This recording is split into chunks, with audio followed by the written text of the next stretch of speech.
चर्चा के तहत आज हम एक नाजुक विषय पर बात करेंगे। भारत एक बड़ा देश है। इस देश की अपनी समस्याएं हैं। इन समस्याओं को लेकर हम समय समय पर बात करते रहते हैं।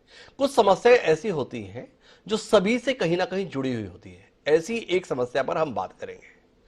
देश में सरकारें हैं, केंद्र की सरकार है, राज्य की सरकार है। इन सरकारों के सम्मुख अपनी अपनी चुनौतियां हैं, पर एक चुनौती जो इन सरकारों को 2 दशक पहले बहुत गंभीर मालूम हो रही थी, बहुत परेशानी महसूस हो रही थी, बहुत बड़ा बोझ महसूस हो रहा था, वो हो रहा था अपने उन कर्मचारियों के संदर्भ में जो रिटायर हो जाते हैं और रिटायर के बाद भी सरकार से उम्मीद रखते हैं कि वह उनके जीवन निर्वाह के लिए यथाचित राशि प्रदान करे। इसे पेंशन कहा जाता है। यह पेंशन एक ऐसा आकर्षण रहा जिसके चलते निजी क्षेत्र के मुकाबले सरकारी नौकरी हमेशा आम आदमी का सपना रही।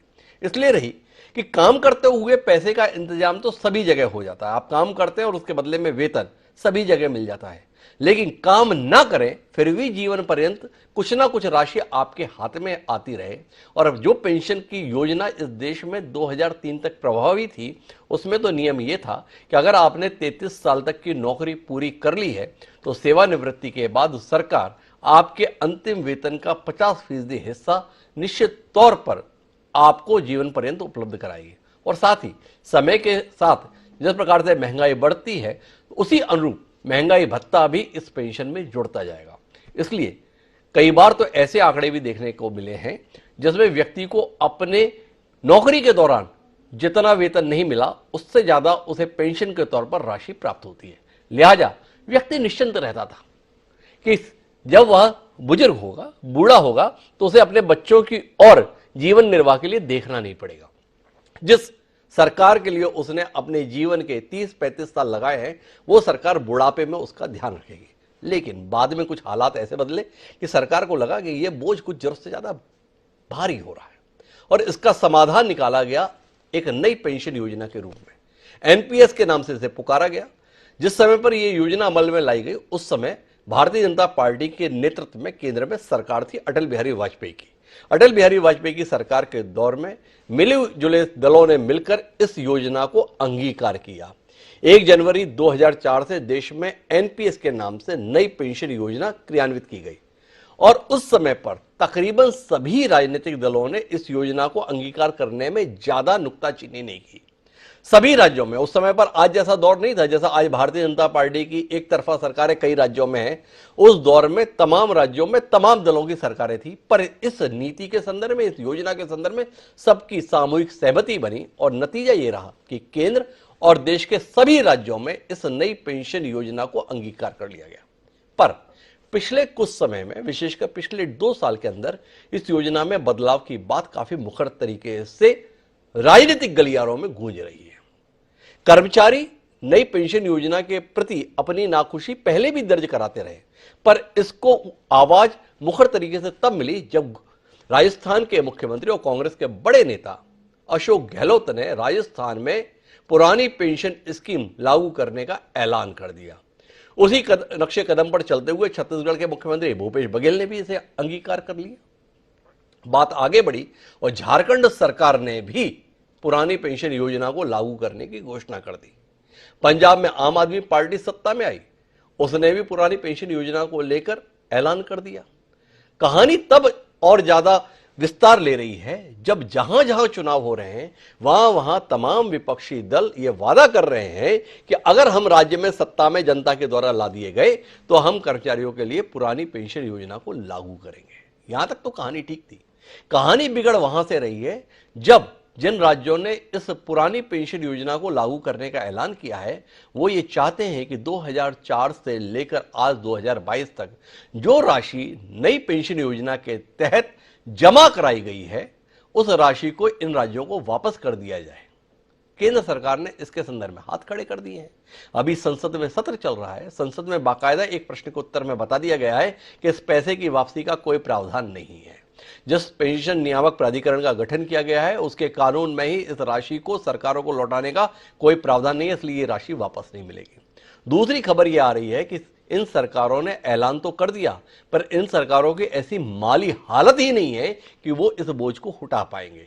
जिस राजस्थान ने यह ऐलान किया उसके संदर्भ में वित्त आयोग की रिपोर्ट आ रही है 41,000 करोड़ आज चाहिए, उनके पास में 41 करोड़ के इंतजाम नहीं है। 41,000 करोड़ के संदर्भ में इंतजाम कहां से करेंगे? जो सरकारें अपना नियमित खर्च चलाने के लिए कर्ज उठाने की मोहताज हो रही हैं, वो भविष्य के संदर्भ में इतना बड़ा वादा क्या केवल इसलिए कर रही हैं क्योंकि सत्ता में आने के लिए कोई और चाबी उन्हें दिखाई नहीं दे रही है? या इन सरकारों को यह आत्मबोध हुआ, यह दायित्वबोध हुआ है कि हम कोई एक मुनाफाखोर कंपनी का संचालन नहीं कर रहे हैं, हम एक सरकार चला रहे हैं, एक लोक कल्याणकारी राज्य की सरकार चला रहे हैं जिसमें अपने नागरिकों या निवासियों को उस समय पर संरक्षण देना सरकार का दायित्व है जब वह शारीरिक रूप से बहुत सक्षम नहीं रह जाते। तो आज हम इसी पर बात करेंगे, बदली हुई परिस्थिति पर। हमारा विषय आज इसी पर केंद्रित है। इस चर्चा का हिस्सा बनने के लिए 4 खास मेहमान हमारे साथ मौजूद हैं, उनसे आपका परिचय कराएं और देश के सम्मुख खड़े हो चुके इस संकट पर बात करें, क्योंकि एनपीएस बनाम ओपीएस, नई पेंशन स्कीम बनाम पुरानी पेंशन स्कीम, यह महज चर्चा नहीं बल्कि समस्या है। तो इस समस्या के समाधान खोजने की कोशिश करें, उससे पहले समय है आज के विचार सूत्र का। हमारा आज का विचार सूत्र बेहद संक्षिप्त है लेकिन बड़ा ही सटीक है। हमारा विचार सूत्र यह कहता है कि इंसान अपने अधिकारों के बजाय अपने स्वार्थ के लिए ही ज्यादा दम लगाता है। नेपोलियन बोनापार्ट जो महान योद्धा रहा, उसने ये बात अपने अनुभव के आधार पर कही थी। आप जहां जहां बैठे वहां वहां इस विचार पर विचार कीजिए, क्या वाकई ये बात बेहद सटीक नहीं थी? और इसकी रोशनी में अपनी चर्चा को आगे बढ़ाते हैं। हमारे साथ इस चर्चा का हिस्सा बनने के लिए 4 खास मेहमान हैं। हमारे साथ में प्रताप भानु शर्मा जी हैं, भारतीय राष्ट्रीय कांग्रेस के बड़े नेता हैं, कई बार के सांसद हैं, वर्तमान में मध्य प्रदेश कांग्रेस के प्रदेश उपाध्यक्ष का दायित्व निभा रहे हैं। इस पेंशन योजना के संदर्भ में विस्तार से उनसे उम्मीद रखते हैं कि वो तथ्य रखेंगे। हमारे साथ सुखप्रीत सिंह मल्होत्रा जी हैं, देश के सबसे बड़े राजनीतिक दल अर्थात भारतीय जनता पार्टी के प्रवक्ता हैं। जो चुनौती सामने आ गई है, इससे कैसे निपटेंगे जानने में हमारी मल्होत्रा जी से दिलचस्पी रहेगी। लोग काफी परेशान कर रहे हैं आजकल इनको। हमारे साथ में बीके बाथम साहब हैं, वरिष्ठ आईएएस अधिकारी रहे हैं, उनसे भी हम बात करेंगे। और साथ ही कर्मचारियों का पक्ष रखने के लिए जाने माने कर्मचारी नेता वीरेंद्र नामदेव जी भी हमारे साथ हैं। इस विषय के संदर्भ में उनका गहन अध्ययन है, लंबे समय से इस मसले पर कर्मचारियों के हित में वो आवाज बुलंद करते आ रहे हैं, उनसे समझने की कोशिश करेंगे। देश या कर्मचारी का हित, दोनों में से महत्वपूर्ण कौन है, इसके संदर्भ में वो रोशनी दें। बहरहाल चर्चा की शुरुआत प्रताप भानु शर्मा जी से करते हैं। प्रताप भानु जी से बातचीत इसलिए शुरू कर रहे हैं कि इस सिलसिले में पहल कांग्रेस ने ही की हुई है। अशोक गहलोत जिस पार्टी से ताल्लुक रखते हैं वो कांग्रेस की ही सरकार है। कांग्रेस ही आजकल जहां चुनाव हो रहा है वहां पर ऐलान कर रही है, मौका दीजिए हमको, पुरानी पेंशन स्कीम लागू करेंगे। क्या हुआ प्रताप भानु जी, अचानक अंतरात्मा कहां से जाग गई आपकी कर्मचारियों के हित में? 10 साल देश में सरकार आपकी रही, 2004 से लेकर 2014 तक। अटल जी के समय में ली गई नीति को बड़े जोर शोर से आपने लागू किया। अब क्या हुआ? मोदी जी का भय इतना ज्यादा आपको परेशान कर गया कि देश हित से ऊपर पार्टी हित दिखाई देने लगा, इसलिए पुरानी पेंशन योजना का झुंझुना सब जगह बजाने लगे। इस प्रकार की बात कही जा रही है, थोड़ा बताइए ना प्रताप भानु जी, हुआ क्या ऐसा? नहीं, जरूर बताएंगे डॉक्टर हिमांशु साहब। देखिए, हमारा राष्ट्र भारतवर्ष जी एक वेलफेयर स्टेट है और डेमोक्रेसी के आधार पर हमारा संविधान चलता है, देश चलता है। और जो सरकार चुनी जाती है वो है government of the people, for the people, by the people. Dictatorship नहीं चल सकती, ना हमारा संविधान कहता, ना हमारे पुराने अनुभव ये कहते हैं। और यदि जो भी पार्लियामेंट रूल फ्रेम करती है, एक्ट बनाती है या संविधान में संशोधन करती है, आम जनता जनार्दन का हित देखते हुए है, राष्ट्र हित देखते हुए ही उस काम को किया जाता है। ये ठीक है, 2003 में अटल जी के टाइम पर ये एनपीएस आई थी, 2004 में मनमोहन सिंह जी के टाइम पर कांग्रेस सरकार में उसको स्वीकृति मिली। और जब इस 20 साल के अनुभव में हमने ये देखा कि कर्मचारी इसके विपरीत है, उनमें ये एक भविष्य निधि है कर्मचारी की, जो ओपीएस है, जो पुरानी योजना पेंशन की है, एक भविष्य निधि की। जैसे आपने स्वयं कहा, ये आखिरी ड्राउन जो तनख्वाह है उसका 50% उसको एश्योर हो जाता है और उस पे जो इंटरेस्ट अर्न होता है उसमें इनकम टैक्स भी नहीं लगता, उसको डीए भी मिलता है। उसके परिवार के लिए एक सुरक्षा कवच है ये। इसलिए जब पिछले 15-20 साल में के अंतराल में ये देखा गया और कर्मचारी संघों के माध्यम से ये बात हर सरकार के सामने आई, राज्य सरकार हो, केंद्र सरकार हो, अलग अलग राज्यों की सरकार हो, इसे राजनीति से ऊपर उठ के देखना चाहिए, राजनीतिक चश्मे से नहीं देखना चाहिए। हिमांशु जी, बड़ी गंभीर किस्म की बात कर रहे हैं प्रताप भानु जी। दो बातें आपने कही, एक तो इसे राजनीतिक चश्मे से नहीं देखना चाहिए, दूसरा आपने हमें यह भी बताने की कोशिश की कि देखिए ये जो देश है ना, हिंदुस्तान, भारत, इंडिया, ये वेलफेयर स्टेट है। जानना ये चाहता हूं प्रताप भानु जी, ये ज्ञान, ये बोध आपको लगातार चुनाव हारने के बाद हुआ? 2004 से लेकर 2014 तक देश के नहीं बल्कि दुनिया के सबसे बड़े अर्थशास्त्रियों में देखे जाने वाले, माने जाने वाले आदरणीय मनमोहन सिंह देश के प्रधानमंत्री थे, उनको यह पता नहीं था ये वेलफेयर स्टेट है, कर्मचारियों के संदर्भ में इसका क्या प्रभाव पड़ेगा? यह अब पता चल रहा है कर्मचारियों के संदर्भ में क्या प्रभाव पड़ेगा? या आपको अब जमीन पर कहीं कोई जगह नहीं मिल रही है तो भले ही देश का जो भी हो, अभी तो वोट चाहिए और वोट के लिए ऐसा वादा करना बड़ा मुफीद है, इसलिए आप इस रास्ते पर जा रहे हैं। बुरा मत मानिएगा प्रताप भानु जी, सीधी बात ही करते हैं ना अपन लोग हमेशा, तो इसलिए इस बार भी सीधी बात कर ली। हम भी सीधे ही जवाब देंगे आपको, आप चिंता नहीं करिए, बुरा मानने की बात नहीं है जी। आपका सोच उस प्रकार से हो सकता है जिसकी अभिव्यक्ति आपने करी है जी, परंतु हमें ये भी देखना पड़ेगा कि ये पेंशन का पैसा या इनका जो कर्मचारियों का भविष्य निधि है, इसको आप, ये इनका हित है, नहीं लगा सकते जिसमें उनकी वो नहीं है, स्वीकृति नहीं है और जिसमें इनका भविष्य सुरक्षित नहीं है। तो यदि इस पर पुनर्विचार करने की आवश्यकता हो तो हर सरकार को उस काम को पुनर्विचार में लाकर करना चाहिए। प्रताप भानु जी मुझे कोई स्पष्ट बात कह नहीं पाए, मैंने जानना चाहा देश के नहीं बल्कि दुनिया के सबसे बड़े अर्थशास्त्रियों में जिनकी गिनती होती है, स्वयं कांग्रेस भी ये बात बताती है, उन मनमोहन सिंह को ये योजना, ये नीति बहुत बेहतर लगी थी, इसे क्रियान्वित किया था। आज कांग्रेस इसके विपरीत क्यों जा रही है, बता नहीं पा रहे वो। बहरहाल मेरे साथ में सुखप्रीत सिंह मल्होत्रा जी हैं, मुझे पहले कर्मचारियों की बात सुननी है लेकिन उससे पहले मल्होत्रा जी से बात करनी है।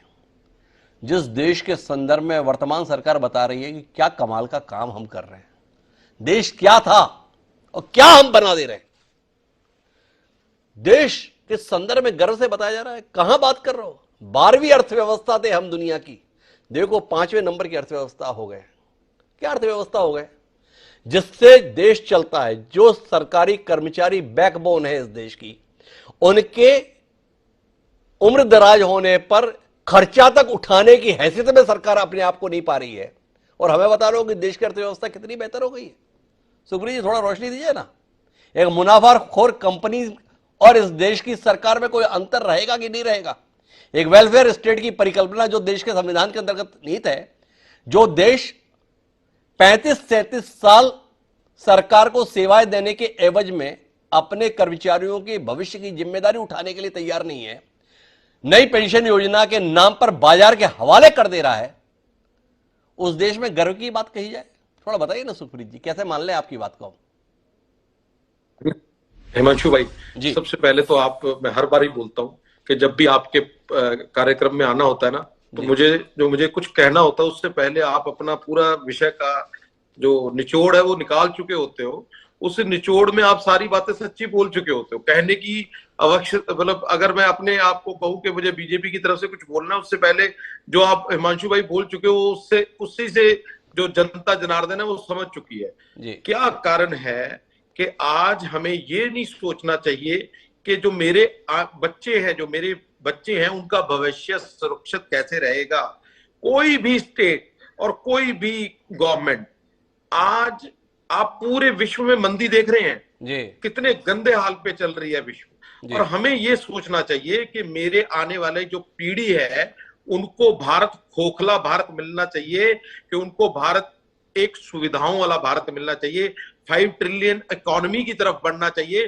कि जहां भी अगर एक गवर्नमेंट को लगता है कि इस पर्टिकुलर योजना में इस जगह पे उनको लॉस हो रहा है, और लॉस बनिस्बत ये नहीं है कि कर्मचारियों को सिर्फ सुविधा मिल रही है, कुछ कर्मचारियों के साथ, बिल्कुल मैं ये नहीं कहता कि कर्मचारियों का कुछ हिस्सा काट के हम कर रहे हैं।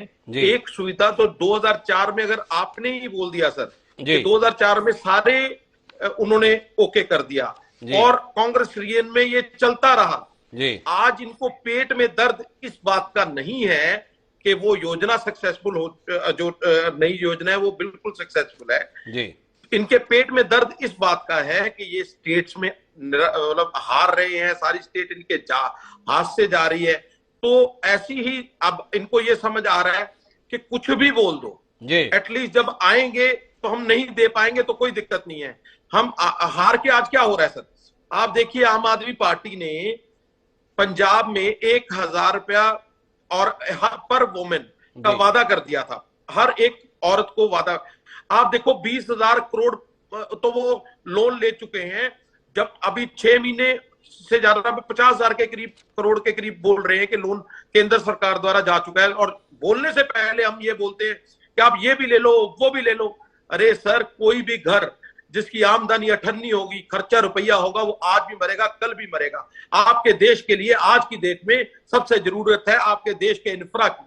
आप आज एम्स खोलने की बात करें, हम आज हम हॉस्पिटल खोलने की ज्यादा बात करें, आज हम बच्चों की शिक्षा के लिए बात करें, आज हमें चाइना के जैसा एक देश मिल चुका है जो हम हर रोज हमें थ्रेटनिंग देता है। हमें कैसे अपनी मॉडर्न सुविधाएं अपनी सैनिकों को देना है, उसके ऊपर काम करें। और हमें जो चीजें हमारे देश को एक दीमक की तरह योजनाएं खा रही हैं, उस योजनाओं के ऊपर हमें 100%।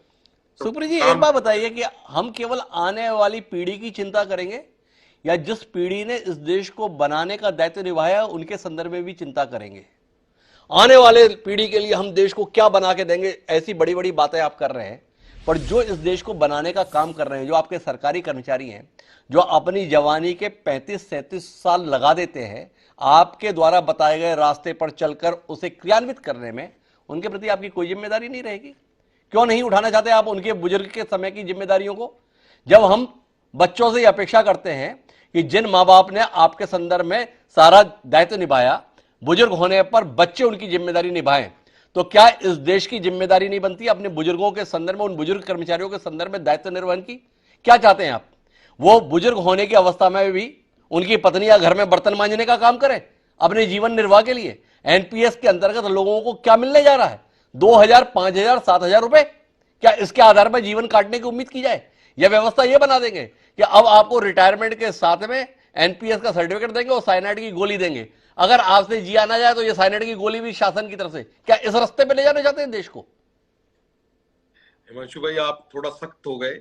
मैं मानता हूं कि भावनाओं की कदर करता हूं, आपके तरह मैं भी कर्मचारियों के साथ हूं, मेरा पक्ष भी कर्मचारियों के साथ है। ऐसा नहीं है कि हम बिल्कुल विरोधता करने के उसमें हैं, लेकिन बहुत सारी चीजें हैं, आपको अपने देश की परिस्थितियों के अनुसार आगे बढ़ना पड़ता है। आज हमारे आजू बाजू के सारे देश बिल्कुल जीरो हो चुके हैं, फाइनेंशियल जी बिल्कुल जीरो हो चुके हैं सर, मर चुके हैं और कुछ मरने की कगार पे हैं। आप देखिए ना सर, कोई भी एक देश हमारे एशियन कंट्रीज में, चाइना के अलावा, जो चाइना का भी अभी अंदरूनी उसका पार्ट नहीं पता, क्योंकि वो वहां पे एक डिक्टेटरशिप वाली चीजें ज्यादा चलती हैं जहां पे बाहर ही नहीं आता मीडिया के द्वारा। हिमांशु भाई, वहां पे ऐसी बात हुई होती तो शायद आज हिमांशु जी को भी वो एक्शन में ले लेते। तो ये एक मेरे हिंदुस्तान की एक अच्छी है कि यहाँ पे आप अपनी अभिव्यक्ति है, फ्रीडम ऑफ एक्सप्रेशन है। रही बात हिमांशु भाई, ऐसा कुछ भी नहीं है, उनका सत्कार, उनका मान, उनका दिल से है। और इस ऐसी कोई योजना जिससे मेरे कर्मचारी हर्ट हो वो नहीं होगी। लेकिन आप देखिए, ये बात कब शुरू हुई है? ये बात हुई है 2004 से, और आज क्या चल रहा है? आज चल रहा है 2022, और इस 18 साल में विरोधता नहीं थी। अब विरोधता क्यों है? विरोधता का कारण क्यों है? विरोधता का कारण वो कर्मचारी नहीं है सर, वो विरोधता का कारण वो विपक्ष है जो अपने आप को कहीं भी स्टैंड नहीं कर पा रहा। उनको लगता है कि अब कुछ भी तो नहीं रहा हमारे पास, तो यही एक पत्ता फेंक देते हैं, शायद कुछ बन जाए। कभी 1,000 रुपए दे दो, कभी फ्री की रेवड़ियां फैला दो, कुछ भी ऐसा कर लो। मल्होत्रा साहब जो कह रहे हैं वो सत्य के बड़े करीब है कि जितने राजनीतिक दल अचानक पुरानी पेंशन योजना के नुस्खे को लेकर जनता के बीच में जा रहे हैं, इन्होंने 15 साल मौन के साथ में काटे, 15 साल मौन के साथ ही नहीं काटे, बल्कि इस योजना को क्रियान्वित करने में बढ़ चढ़कर योगदान दिया। जब 2003 में ये योजना लाई गई तो 2004 में कई राज्यों में कांग्रेस की सरकार थी, अन्य दलों की सरकार थी, उन सब ने बिना कोई सवाल किए इसे अमल में लाया और आज ये सब जनता के बीच में जाके बता रहे हैं अब हमें मौका दीजिए, हम इसे बदल देंगे। क्यों बदल देंगे? वोट की खातिर? सवाल है। पर देश के हालात को तो समझना होगा। हमारी आपत्ति इस संदर्भ में आ रही थी कि एक तरफ दावा करें कि देश बहुत मजबूत हो रहा है, दूसरी तरफ इस संदर्भ में पल्ला झाड़ें कि हम बुजुर्गों के संदर्भ में भाई ये जिम्मेदारी उठाने की स्थिति में नहीं है। देखो ना अगल बगल के देशों को क्या हालत हो गए। मेरे साथ में बीके बाथम साहब हैं। भावनाएं अपनी जगह, यथार्थ अपनी जगह। बात तो आपसे समझना चाहता हूं, देश ने 1947 में आजादी के बाद से 2003 तक कर्मचारियों के संदर्भ में पेंशन संबंधी जिम्मेदारी को बड़ी ईमानदारी से निभाया। 2003 में यह फैसला लिया गया था। क्यों लिया गया था? क्या कंधे वाकई हमारे इस बोझ को उठाने के लायक नहीं रह गए थे या कोई और दृष्टि थी कि योजना ज्यादा आकर्षक थी? और आज के संदर्भ में बतौर प्रशासनिक अधिकारी आपका जो तजुर्बा रहा है, क्या देश इस स्थिति में है जैसे वादे विपक्षी दल कर रहे हैं, हमें सत्ता में लाओ, ओल्ड पेंशन स्कीम पाओ? इस नुस्खे के संदर्भ में थोड़ा रोशनी दीजिए ना बाथम साहब। चाह रहा हूं कि ये जो बातें उठ रही है, कोई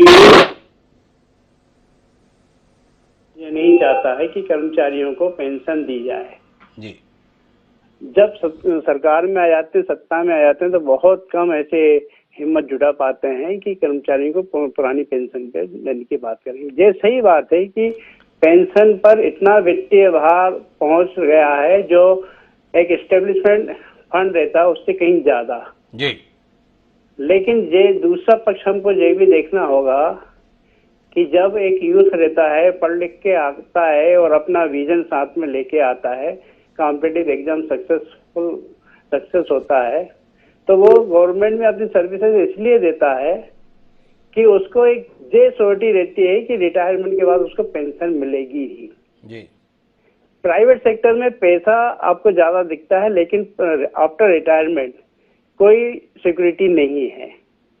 वहां पर उनको अपनी ही व्यवस्था करना पड़ती है। कोई भी बीमा पॉलिसी ले ली, पेंशन पॉलिसी ले ली, अलग अलग पॉलिसियां रहती है, वो ले लेते हैं।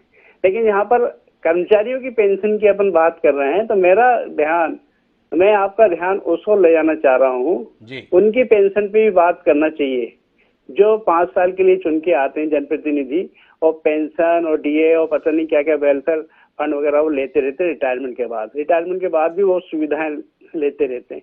उन पर कभी बहस होती नहीं है। क्यों नहीं होती है? जो जुडिशरी में आप देखिए, वहां पर पेंशन जो चल रही है उनका देखिए।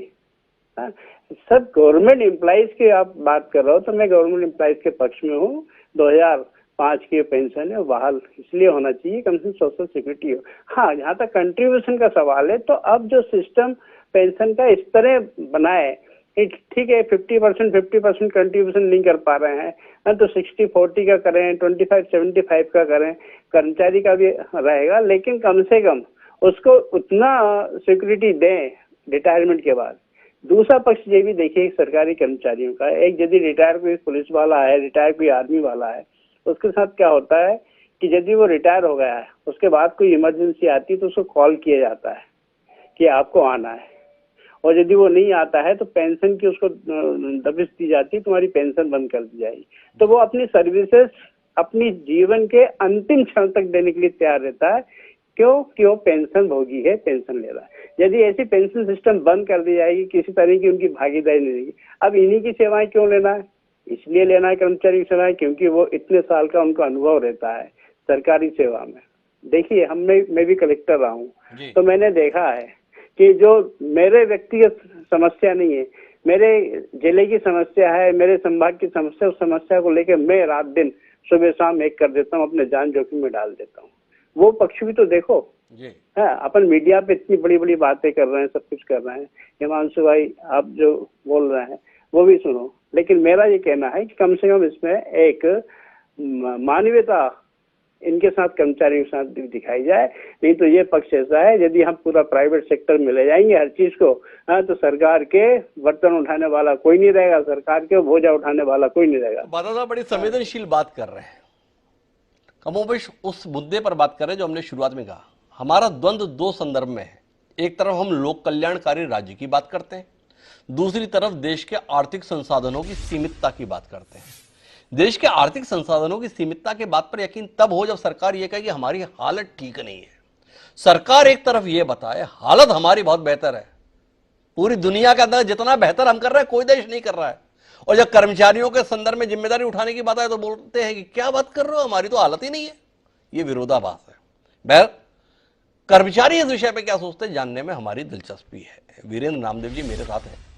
एक बात तो बड़े काम की हमारे साथ में बीके बातम साहब ने कही, जो देश कर्मचारियों के संदर्भ में पेंशन की जिम्मेदारी उठाने के लिए तैयार नहीं है, पर यह फैसला लेने वाले जो जनप्रतिनिधि हैं वह अपनी अपनी पेंशन के संदर्भ में कोई समझौता करने के लिए तैयार नहीं है।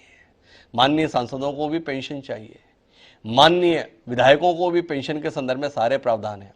हर 5 साल में जब विधेयक लेकर आते हैं वेतन भत्ते संशोधित करने के संदर्भ में, पेंशन संशोधित करने के संदर्भ में, सर्वसम्मति से पास होते हुए हम तमाम सदनों में देखते हैं, चाहे वो विधानसभा हो चाहे वो संसद हो। ऐसे विरोधाभास के बीच में मेरे साथ वीरेंद्र नामदेव जी हैं। नामदेव साहब, देश और कर्मचारियों का हित, इन दो के बीच में द्वंद्व के रूप में इस पूरी घटना को देखा जा रहा है। एनपीएस बनाम ओपीएस, थोड़ा आपसे दृष्टि मिले, केवल कर्मचारियों के हित को ही देखेंगे आप लोग, या देश के संसाधनों की सीमितता, देश के सम्मुख खड़ी हुई चुनौतियां और सरकार के सम्मुख इनसे जूझने के संदर्भ में परिस्थितियां, इस पर भी कुछ बात करेंगे। सारे देश के में काम करने वाले जो कर्मचारी हैं वो देश हित में सोचकर देश पूरे अपने जीवन काल में काम करता है जी। और जो आज ये राजनीतिक दल के लोग जो बोल रहे हैं ना, इनके विचार देश हित में नहीं है, इनके विचार तो अपने राजनीतिक दल का हित कहाँ है उसको सोच करके बात कर रहे हैं।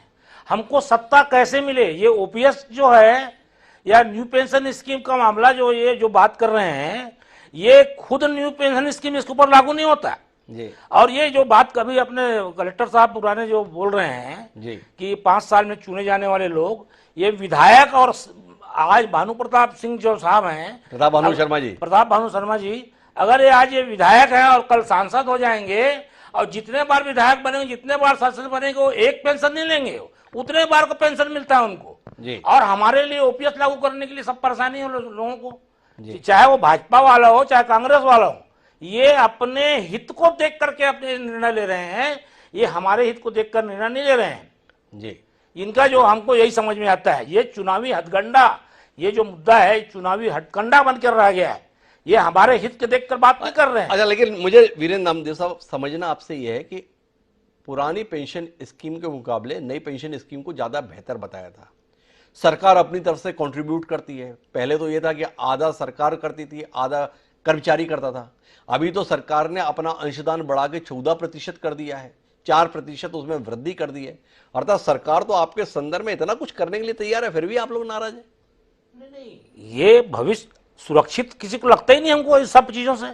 आज आप देखिए, बल्कि उल्टा ही अपना भविष्य सुरक्षित कर रहे हैं जी। ओल्ड पेंशन लागू करके, ये छत्तीसगढ़ में मान लो ओल्ड पेंशन स्कीम लागू हो रहा है, तो ये अपना जो अंशदान था वो बचा लिए, वो कई करोड़ रुपए बचा लिए वो जी। हमको जो अंशदान दे रहे थे न्यू पेंशन स्कीम में, वो उनका बच गया जी। और हमको वो एक के भुलावे में डाल करके केंद्र सरकार आप हमारी बात नहीं सुन रही है, केंद्र सरकार आपको देने को तैयार नहीं, हम तो तैयार हैं।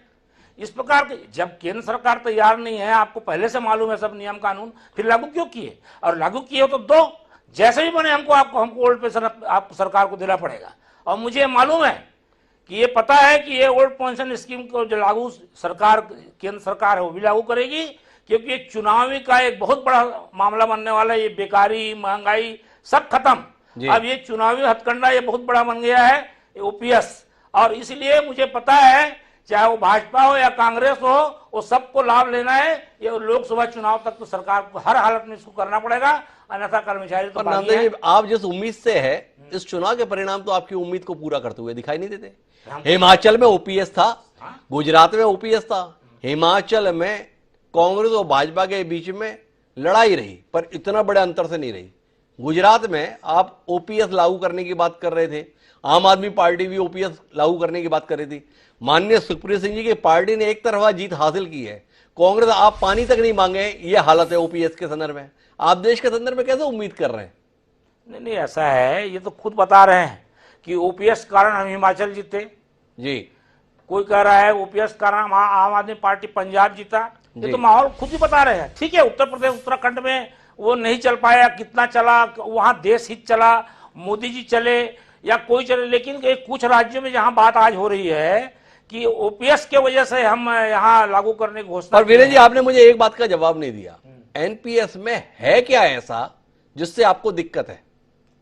उसमें पेंशन जो हमको जो अभी रेगुलर पेंशन मिलता है, वो जो हमको आज 50% का लाभ मिलता है, और उसके कारण हमको जो डीए मिलते हैं उसमें, उसके जो हमारा जीवन स्तर बना रहता है, वो उसमें नहीं है न्यू पेंशन स्कीम में।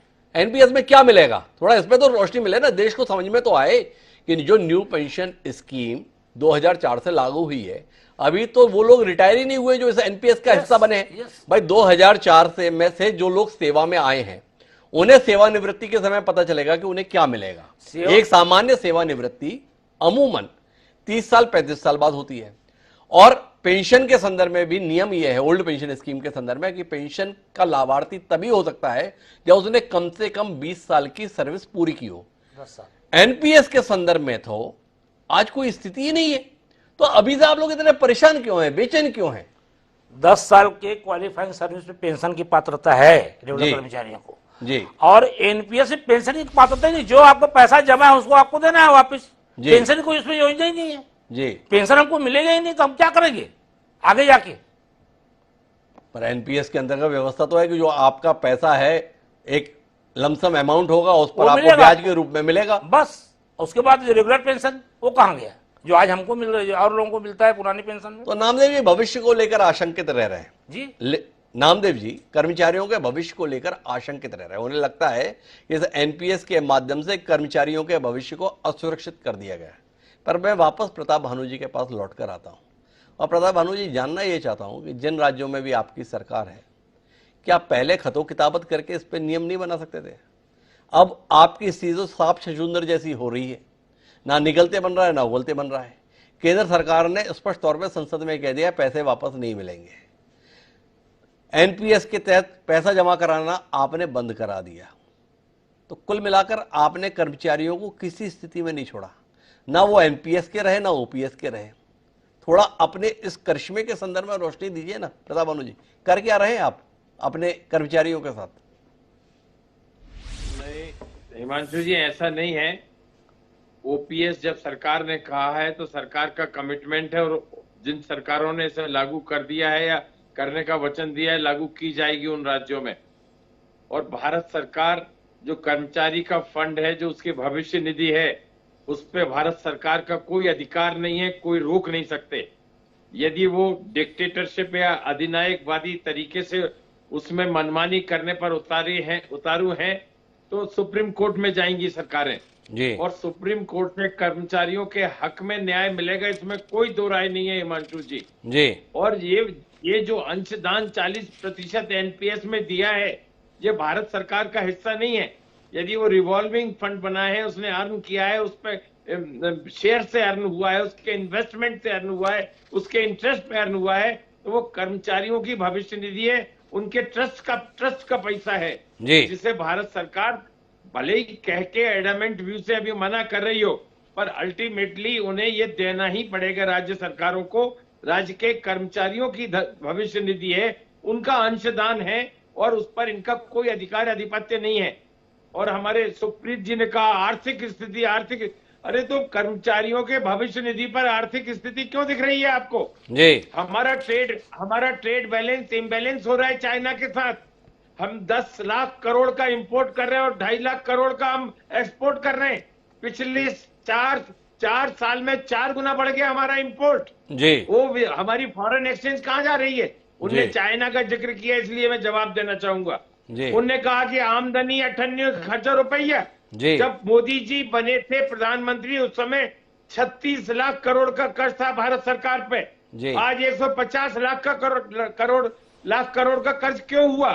आज क्यों इतने पेट्रोल, डीजल, एलपीजी सबके भाव बढ़ते जा रहे हैं? ये किसके खाते में जाएगा? ये भारतीय जनता पार्टी के केंद्र सरकार के, मोदी सरकार की गलत नीतियों के खाते में जाएगा। कैसी बात कर रहे हैं प्रताप भानु शर्मा जी? अब भाई पहले के जो पूर्व के कर्मचारी हैं उनके पेंशन के खर्चे अभी भी चल रहे हैं। वो पेंशन भत्ते सारे देने के चक्कर में मान के चलिए 150 लाख करोड़ तक पहुंच गया कर्जा। आपको ये मानने में क्या कष्ट है भाई? इनको तो यही है ना कि जो कुछ भी किया है वो आपने ही किया है, तो ये मान के चलिए इतने ज्यादा परेशान क्यों हो रहे हैं आप?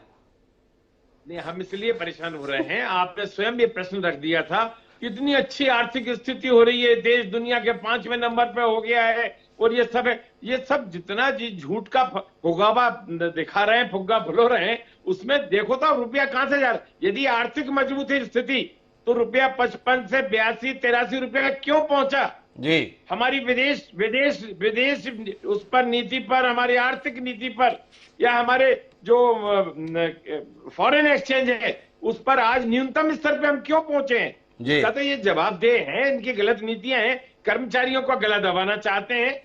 क्यों? वो उनका निधि है, उनका फंड है, उनकी भविष्य निधि है।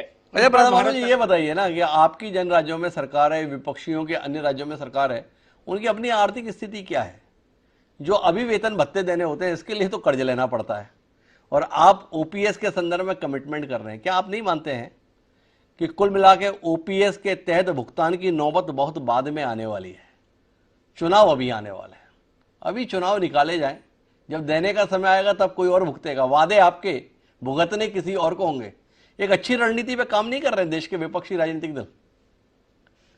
देश की सरकार, मोदी सरकार को करना चाहिए। केंद्र में पूरा दायित्व उनके ऊपर होता है, राज्यों में फेडरल सिस्टम है, और उनकी ऑटोनॉमी को बनाते हुए उनके वित्तीय व्यवस्था को, हालातों को डिस्कशन करके अपनी नीति का निर्धारण करना चाहिए। उन्होंने तो अपनी नीति की हुई है, उस नीति में नींबू निचोड़ने का काम आप कर रहे हैं, यही तो दिक्कत आ रही है भाई। उन्होंने तो बनाई है नीति, और उस नीति को 10 साल आपने बड़े मुस्कुरा के आगे भी बढ़ाया। जब 2004 से लेकर 2014 तक आप केंद्र में रहे, आपको 1% भी कोई नुक्स नहीं आया। एक आवाज उस दौर में नहीं आई कि अरे ये एनपीएस बड़ा गलत हो गया है, ये ओल्ड पेंशन स्कीम लेनी है, ये कर्मचारी हमारी धरोहर है, इनकी चिंता करना हमारा दायित्व है। उस समय तो प्रताप भानु जी ना तो आप बोले ना आपकी पार्टी के कोई नेता बोले। अब अचानक लग रहा है बड़ा गलत हो गया है।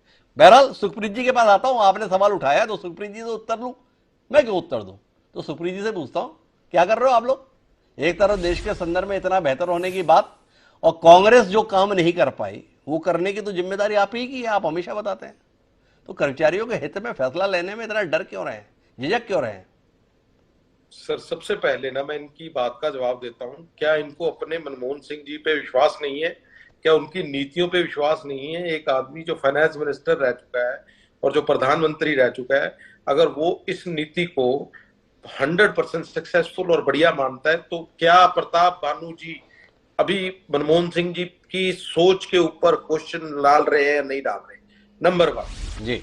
रही बात, जैसे चुनाव की बात करें तो चुनाव में जो ये मुद्दे अगर क्षण भर का भी वो करते, तो गुजरात में हम ये ओपीएस के मुद्दे पे भी जीत हमने करी है, तो वो भी एक प्रॉब्लम नहीं है। रुपया वर्सेस डॉलर जो भानु प्रताप जी ने बात करी, प्रताप भानु जी ने बात करी, मैं उसका जवाब देना चाहता हूं। और हिमांशु भाई, मैं चाहूंगा जरूर किसी दिन इस मुद्दे पे हम आके बात करें जी। सबको समझ होनी चाहिए कि फेडरल बैंक जो कि पहले कभी भी एफडी योजना नहीं रखता था, जो 2% पे ऑपरेट करता था, जो आज वो 3.5% एफडी पे रिटर्न दे रहा है, 3.42 की रिटर्न देना शुरू कर दिया उन्होंने कहा कि आप बाहर के देश में पैसा मत लगाओ, आप हमारे पास ही अपने डॉलर्स को जमा कराओ और आप उसके बदले में रिटर्न लो। तो डॉलर का जो स्वाभाविक तौर पे कम होना दूसरे देशों में, वो किसी भी आर्थिक पैमाने को नहीं दर्शाता, क्योंकि अभी इसके एवज में भी आप देखेंगे आने वाले टाइम में मोदी गवर्नमेंट अकलौती गवर्नमेंट होगी। और दृढ़ से बोल रहा हूं आपको कि जो ये डॉलर से चयन हो रहा है ना सारी अर्थव्यवस्थाओं का, मोदी गवर्नमेंट इस पे भी कटाक्ष करने वाली है। रशिया से समझौता हो गया कि अगर आपको रशिया को हमसे पैसा लेना है तो हम डॉलर में नहीं देंगे, हम रुपए में देंगे, आप हमारे रुपए को मानता करो और हम आपके रूबल से लेंगे। तो ये आने वाले टाइम में डॉलर फिर उसके बाद गिरेगा। ये प्रॉब्लम ये है कि जो पुराने तौर पे, अरे सुप्रीत जी ये तो ठीक है, डॉलर का आप जो भी हाल करोगे कोई दिक्कत की बात नहीं, हम आपकी जय जयकार करेंगे। रूबल के साथ में आप कैसी दोस्ती करोगे इसके लिए भी जय जयकार करेंगे। अभी तो हमारा विषय केवल इतना है, जो कोई नहीं कर सकता वो नरेंद्र मोदी कर सकते हैं, जो किसी के बस की नहीं है वो कर सकता है तो कौन कर सकता है? वो भारतीय जनता पार्टी कर सकती है। केवल इतना सा सवाल है। आप तो इस देश की सभ्यता और संस्कृति के सबसे बड़े वाहक हैं। हमारे देश में सबसे ज्यादा सम्मान बुजुर्गों को देने के संदर्भ में कहा गया है। बच्चों को स्नेह कीजिए, बुजुर्गों का सम्मान कीजिए। बुजुर्ग इस देश में सम्मान के साथ रह सकें, इसके लिए पेंशन एक बड़ा आधार है। अरे अपने देश में तो बुढ़ापा पेंशन चलती है। किस लिए चलती है? इसलिए चलती है कि जो गांव देहात में रहने वाले गरीब लोग हैं, उनकी परिवार में थोड़ी बहुत बखत रह जाए, इसके लिए वो अपने बच्चों के मोहताज ना रहे, तो बुढ़ापा पेंशन सामाजिक कल्याण कार्यक्रम के तहत दी जाती है। 300 रुपए, 500 रुपए, 2000 रुपए, हरियाणा में 3000 रुपए तक दी जाती है। आपसे जानना ये चाहता हूं, जो सरकार है अपने सामाजिक दायित्व के तहत बुढ़ापा पेंशन दे सकती है, वो अपनी सरकार का मजबूत स्तंभ रहने वाले कर्मचारियों के संदर्भ में पेंशन को लेकर मन इतना छोटा क्यों रखे हुए हैं? थोड़ा बताइए ना इसके संदर्भ में। कब तक मनमोहन सिंह जी की आड़ लेंगे? भाई मनमोहन सिंह जी तो कोई ढंग के नेता थे नहीं, ढंग के प्रधानमंत्री भी नहीं थे, ढंग के वित्त मंत्री भी नहीं थे। ये तो आपने हमें लगातार बताया है, कितनी बार बताया है। प्रधानमंत्री जी ने जो है बाकायदा संसद में भी बताया था कि ऐसा आदमी जो रेनकोट पहन के नहाता है, इस तरीके की टीवी टिप्पणी आपने सुनी होगी ना। तो अब आप ये बताइए कि देश के सबसे बड़े मजबूत नेता के नेतृत्व में क्या इस देश के कर्मचारियों का भविष्य सुरक्षित नहीं हो सकता? क्या उनके संदर्भ में ये साहसिक फैसला आपसे नहीं लिया जा सकता? थोड़ा बताइए ना सुखप्रीत जी। भाई हमें देखना होगा कि किसको किस चीज की जरूरत है जी। आज एक आईएएस अफसर जो अपनी 1000 गज की कोठी बना के बैठा है और वो पेंशन के मजे ले रहा है, जो आपके और मेरे पैसे में भी आने वाले मेरे बच्चे के भविष्य के पैसे खाने की कोशिश कर रहा है, या आज कोई ऐसा व्यक्ति जिसकी जो पूर्ण रूप से आपको कैटेगरिकली ए, बी और सी पहले करना पड़ेगा एम्प्लॉइज के नीचे, और रही बात बुढ़ापा पेंशन और इन चीजों की, ये एक ऐसी व्यवस्था है जहां पे आदमी को जरूरत है। वो 2000 रुपए देने में बहुत फर्क है सर, और किसी को पूर्ण रूप से आप वो जो अभी आपने प्रताप भानु जी ने बोला था ना, welfare state, that is a duty of the welfare state कि आप अपने। सुप्रीत जी आप थोड़ा सा कंफ्यूज हो गए। हमने यहाँ पे चिंता आईएएस और आईपीएस की पेंशन को लेकर नहीं की, और अगर आप 1000 गज की कोठी आईएएस या आईपीएस की देख रहे हैं तो अपने माननीय विधायकों और सांसदों की कोठियों पर भी दृष्टि डाल दीजिएगा, जो बैठे हुए हैं तमाम कोठियों के बीच में और उसके बावजूद भी पेंशन ले रहे हैं। पर सरकारी कर्मचारियों में चपरासी, ड्राइवर, एलडीसी, यूडीसी, प्राथमिक शिक्षक, माध्यमिक शिक्षक, ऐसे तमाम वर्ग आते हैं। उम्र गुजर जाती है, अपने परिवार की जिम्मेदारियां निभाते निभाते हड्डियां झुक के दोहरी हो जाती हैं। ऐसी हालात में रहने वाले लोगों को आप जीवन के उत्तरार्ध में उनके हाल पर छोड़ दे रहे हैं। कुछ तो विचार कीजिए सुप्रीत जी। आप जैसी संवेदनशील पार्टी से बड़ी उम्मीदें रहती है देश को, आप इतने निर्मम हो जाएंगे? चपरासी और छोटे लिपिक और उनके कर्मचारियों का विषय को आईएएस से तुलना करके देखेंगे? थोड़ी जाती नहीं कर रहे आप?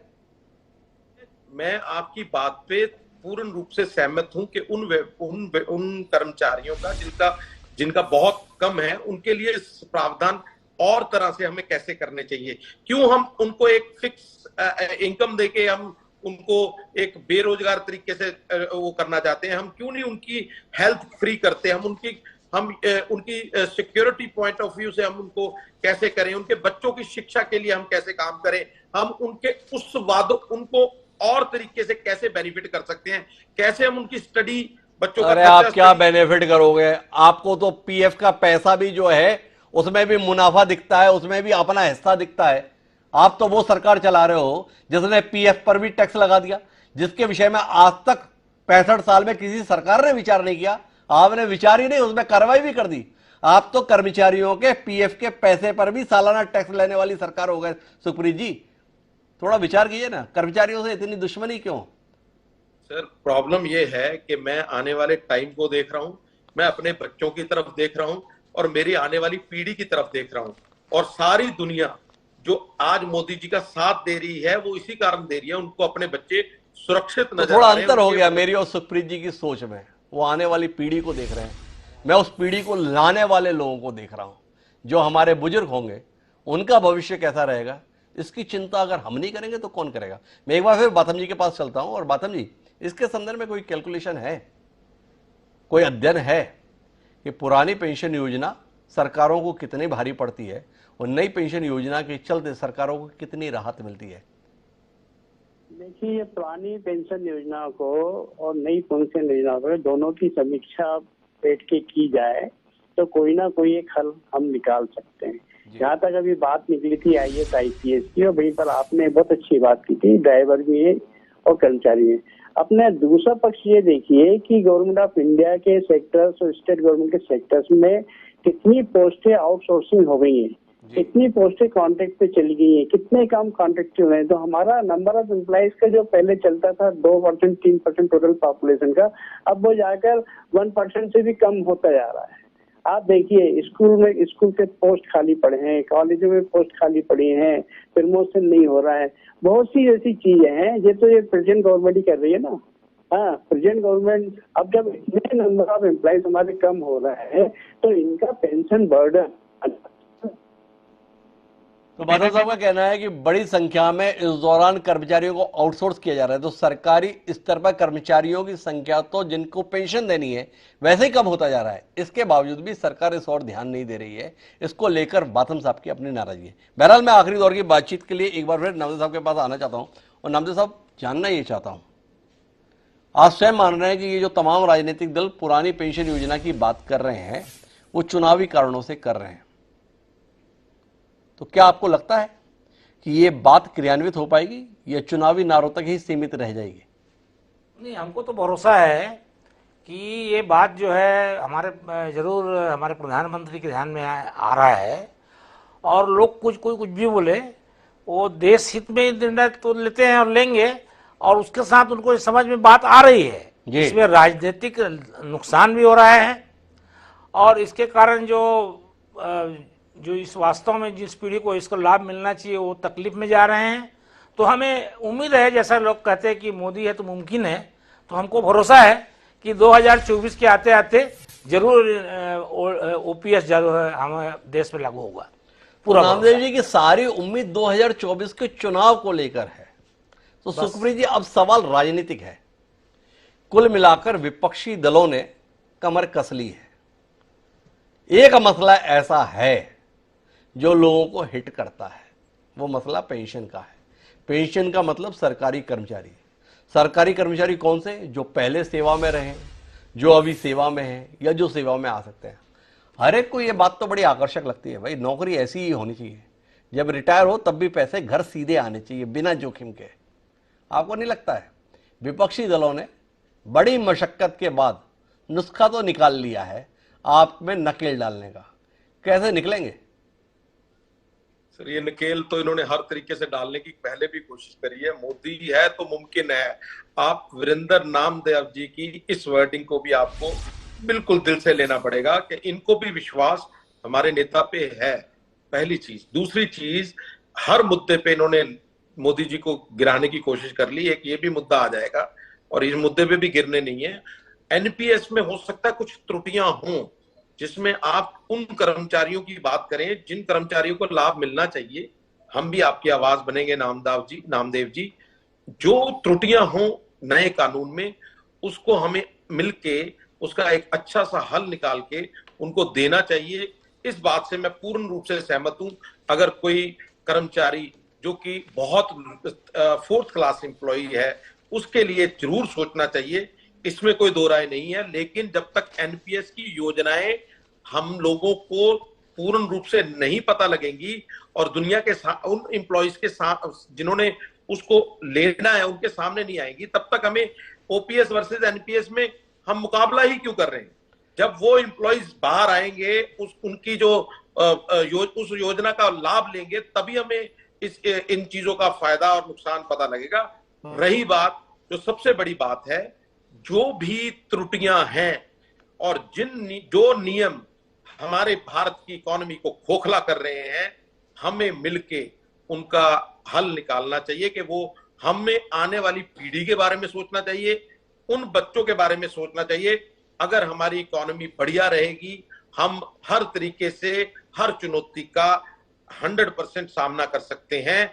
और अगर हम इसी तरीके से चलते रहे और कुछ रेवड़ियों के चक्कर में हम दुनिया को अपनी सिर्फ एक देखने के लिए कि मेरी पार्टी चाहे वो 41,000 करोड़ के ऋण में चल रही हो, 41,000 करोड़ चाहिए और 4,000 करोड़ हम इकट्ठा नहीं कर पा रहे, अपने कर्मचारियों को हम सैलरी नहीं दे पा रहे। सुप्रीत जी एक मिनट, एक बात, वैसे तो बात का मेरा समय समाप्त हो रहा है, पर बार बार आप आने वाली पीढ़ी की बात कर रहे हैं। मैं एक व्यवहारिक सवाल आपसे करता हूं। हमारे बीच समाज में अब अचानक ऐसे परिवारों की संख्या बहुत ज्यादा है जिसमें लोग अपने बच्चों के लिए एसी कमरे बनवाते हैं और बूढ़े माँ बाप को बाहर के दालान में या बरामदे में सोने के लिए रख देते हैं। क्या चाहते हैं आप? देश की सरकार भी यही व्यवहार करे। जितनी चिंता करनी आने वाली पीढ़ी की करनी है। ये जो बूढ़े कर्मचारी हैं, इनको जैसे घर में दालान और बरामदे में सोने की व्यवस्था कर दी गई है, वैसी व्यवस्था भी छोड़ देना चाहिए। यही एक आदर्श समाज, आदर्श देश हम बनाना चाहते हैं। हिमांशु भाई, हर ये समाज की कृतियां हैं सर। इसमें देश, इसमें एक हम मानसिकता नहीं ले सकते कि ये सरकार की। आप इतनी देर से दलील तो यही दे रहे हो ना कि भाई पेंशन इसलिए नहीं होनी चाहिए, हमें आने वाली पीढ़ी का सोचना है। ये घरों में जितने माँ बाप है ना, ये सब अपने बच्चों की सोचते हैं। जिन्होंने आपको इस लायक बनाया उन माँ बाप के विषय में नहीं सोचते। क्या चाहते हैं? देश की सरकार भी इसी सोच के साथ चले, देश भी इसी सोच के साथ चले, यही चाहते हैं सुप्रीत जी आप? हिमांशु भाई, मैं आपकी बात को सिर माथे पे लेता हूं। इसमें मैं कोई दो राय नहीं है कि जो मेरे ओल्ड वो है वो फैमिली की तरह है हमारी। हमें सरकार की, इसमें सरकार का नहीं समाज का दोष ज्यादा है। अगर आप समाज का दोष देखोगे तो वो वही बच्चा जो श्रवण है या उसको रावण बनना है, तो वो अब ये उसकी समस्या है, उसके घर की फैमिली जी के साथ में दिक्कत यह है कि वो भावनात्मक रूप से तो इस मुद्दे के साथ है, पर एक राजनीतिक दल के प्रवक्ता होने के साथ में पार्टी के स्टैंड के साथ है। पर सच ये है कि बुजुर्ग कर्मचारियों के संदर्भ में नए सिरे से विचार किए जाने की जरूरत है। ये बात ठीक है कि तमाम विपक्षी दल इसमें बुजुर्ग कर्मचारियों का हित कम, अपने राजनीतिक हित ज्यादा देख रहे हैं, पर उनके द्वारा राजनीतिक हित ज्यादा देखे जाने के आधार पर इन कर्मचारियों के भविष्य के संदर्भ में उठते प्रश्नों को अनदेखा कर दिया जाए, इसे जायज नहीं ठहराया जा सकता। जिम्मेदारी बनती है एक लोक कल्याणकारी राज्य में कि जो कर्मचारी इस देश को बनाने के आधारभूत स्तंभ हैं, उनके बुजुर्ग जीवन के संदर्भ में जो भी व्यवस्था हो वो निश्चिंतता प्रदान करने वाली होनी चाहिए, ना कि बाजार के हवाले होनी चाहिए। एक मुनाफाखोर कंपनी और एक लोक कल्याणकारी सरकार के इस अंतर को हमारी सरकार के द्वारा साबित करना चाहिए। उम्मीद करते हैं देश के जिम्मेदार तमाम सांसद इस विषय को गंभीरता से लेंगे और किसी ऐसे समाधान पर पहुंचने की कोशिश करेंगे जो इस देश के कर्मचारियों में निश्चिंतता का भाव पैदा करे। हाँ, सभी मेहमानों का बहुत बहुत धन्यवाद इस गंभीर चर्चा का हिस्सा बनने के लिए। समय है अब आज के शेर का। अकबर इलाहाबादी का एक कमाल का शेर हमें मिला है जो हमारे देश के तमाम नेताओं को समर्पित है। देश के संदर्भ में बड़ी बड़ी चिंताएं की जाती हैं, कर्मचारियों के संदर्भ में भी बड़ी बड़ी चिंताएं की जाती हैं, पर ये चिंता करने वाले लोग होते कैसे हैं, जिसको लेकर अकबर इलाहाबादी ने बहुत साल पहले लिख दिया। उन्होंने कहा कि कौम के गम में डिनर खाते हैं, कौम के गम में डिनर खाते हैं हुक्काम के साथ, कौम के गम में डिनर खाते हैं हुक्काम के साथ, रंज लीडर को बहुत है मगर आराम के साथ। ये देश का दुर्भाग्य है। उम्मीद है देश के लीडर देश की जरूरतों को समझेंगे और उसके अनुसार फैसला लेंगे, न केवल अपने दल के हितों के आधार पर। इस उम्मीद के साथ अब मुझे दिया, कल फिर मिलते हैं नए विषय के साथ। तब तक के लिए सर प्रणाम।